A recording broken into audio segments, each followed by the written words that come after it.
নমস্কার বন্ধুরা, আশা করি আপনারা সবাই ভালো আছেন। আমি অনেকদিন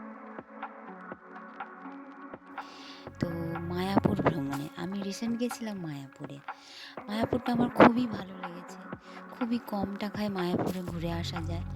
আপনারা যদি চান খুবই কমের মধ্যে মায়াপুর মানে কাছাকাছি মায়াপুর দর্শন করে আসতে পারেন। আমার তো খুবই ভালো লেগেছে, তাই জন্য আমি ভিডিওটা দিচ্ছি আপনাদের জন্য। মায়াপুরে আমি কৃষ্ণনগর লোকাল ধরে ওখান থেকে আমি ফেরি পার হইনি, টানা গেছি। টোটো ভাড়া করে 70 টাকা নিয়েছে, টানা চলে গেছি। এখন ব্রিজ হয়েছে, পুরো টানা ইস্কনের সামনে নামিয়ে দিয়েছে 70 টাকা দিয়ে। 70 টাকা ভাড়া নিয়েছে। মায়াপুরের সব কটা মন্দির দর্শন করেছি, মন্দিরে ঢুকেছি। আমার তো খুবই ভালো লেগেছে, খুবই ভালো লেগেছে। আবার যখন সময় পাবো আমি যাব।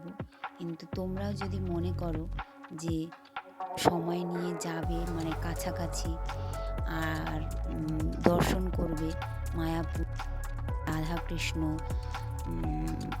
গৌরনিতাই, তো তোমরা চলে যেতে পারো। আমার তো অসাধারণ লেগেছে, অসাধারণ বলতে অসাধারণ। আর রাধাকুণ্ড, শ্যামকুণ্ড, নিমাইয়ের জন্মস্থান, আমার তো সব মিলিয়ে টোটাল খুবই ভালো লেগেছে, খুবই অসাধারণ লেগেছে। আপনারাও ঘুরে আসতে পারেন, আপনাদেরও খুবই ভালো লাগবে। আর এই এখানে রাধাকুণ্ড, শ্যামকুণ্ডতে মাছ এত মাছ, মানে দেখলে মনে হবে যে তোমাদের যে মাছগুলো এক্ষুনি হাতে করে ধরি, কিন্তু ধরতে পারবে না।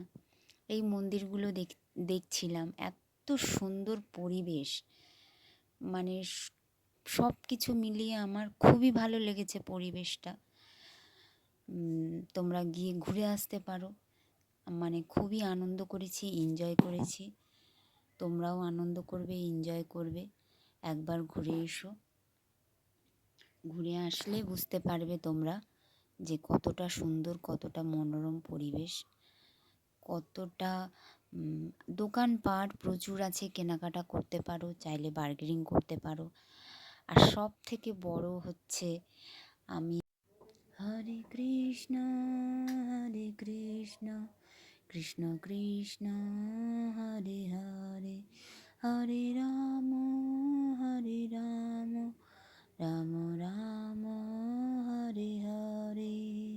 রাধে রাধে।